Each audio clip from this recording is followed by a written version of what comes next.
बेटी पढ़ाओ बेटी बचाओ के अंतर्गत और एक डीएम भी आज देखिए, आज भी ये दुर्भाग्य की बात है कि हमारे समाज में कई लोग बेटियों को बेटों से कम आंकते हैं और उनको लगता है कि जब बेटी पैदा हुई है तो एक बोझ के रूप में उसको आज भी देखा जाता है। ये बहुत बड़ा दुर्भाग्य है हमारे देश का।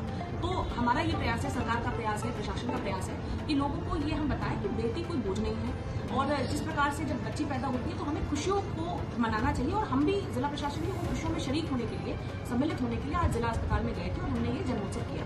इसके साथ साथ आज इस बिटिया को भी हमने डीएम बनाया। तो इस जनपद में तो महिला जिलाधिकारी भी है। मेरा हमेशा से ये मानना है कि जो हमारी जनपद की छोटी बच्चियां हैं वो चाहे हमें देखकर, चाहे इन कार्यक्रमों से उनको अपने मन में ये भाव आए कि वे भी कुछ भी कर सकती है, वो किसी भी रूप में पुरुषों से कम नहीं है। ये एक बहुत बड़ा उद्देश्य मुझे लगता है हर महिला अधिकारी का होना चाहिए कि उनको देखकर समाज में ये सोच आए कि हाँ, बच्चियां भी कुछ भी कर सकती हैं। और इसी सोच के, इसी प्रयास के क्रम में सभी कार्यक्रम कराए गए और मेरी उम्मीद है कि प्रोबेशन कार्यालय और भी कार्यक्रम इस प्रकार से स्वयं के इनिशिएटिव से भी करेगा जिससे बच्चियां और आगे बढ़ें।